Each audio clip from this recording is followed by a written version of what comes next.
Pagluto na naman nga ako ng napakasarap na dessert. Pwede nga rin pala itong pang breakfast kasi bagay na bagay talaga itong ginawa ko ngayon sa mainit na coffee sa umaga. Napakasimple lang nitong tingnan mga mamshi at napakadaling gawin pero sa lasa ay napakasarap talaga nito na kahit na sino ay magugustuhan talaga. Tingnan nyo naman yung itsura nito mga mamshi. Kapag ganito ba naman yung merienda or yung breakfast na kakainin mo sa umaga ay gaganahan ka talaga ng buong araw. So ayan, ito nga pala yung ingredients na ginamit ko dito mga mamshi. Meron ako dito isang pirasong saging, bali lakatan nga pala yan. Isang piraso na lang yan kaysa masa-masa niya ay lulutuin na lang natin. So bali binalatan na yan at hiniwa ko na rin na parang ganito. Naman natin mga mamshi, diba? Yung pagkain ng saging ay may makukuha tayo dito mga vitamina na makakatulong sa ating katawan. Lalong-lalo na kapag ito ay kakainin natin ng hilaw. Nakahanda na rin po pala yung gagamitin ko ditong sliced bread. Bali yung gamit ko nga pala ay white bread. So kadalasan po talaga yung ginagamit ko ay loaf bread. Kaso nga lang ay naubusan ako.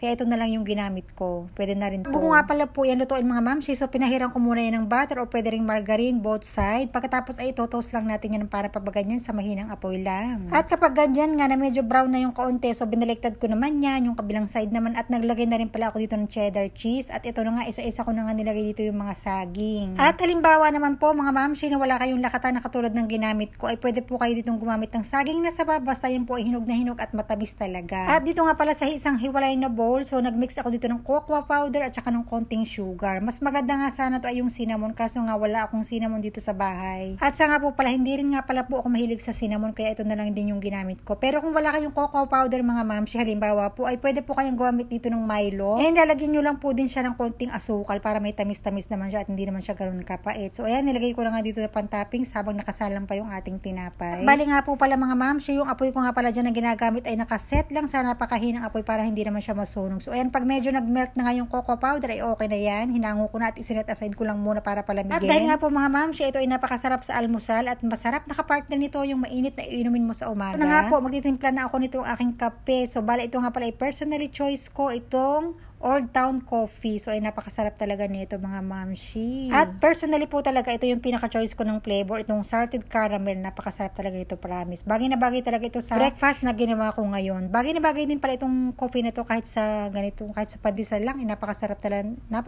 Napakasarap na talaga nito. Ano ba yan? Nagbubulol-bulol na ako mga mamshi. Hirap talaga mag-voice over po. At ito na nga po mga mamshi, ready rin yung aking napakasarap na breakfast. Kapag ganito ba naman yung breakfast mo sa umaga, ay naku, ganahan ka talaga ng buong araw at nakakawala talaga ng panghihina o yung panglalambot mo sa umaga, lalong-lalo na kapag may kape. Kaya naman mga mamshi, ano pang iniintay mo dyan? Magkilos-kilos ka na at magluto ka na rin ng inyong breakfast. At sabayan naman akong kumain. Kain na po tayo mga mamshi, itry mo na rin to. Napakasarap po, promise.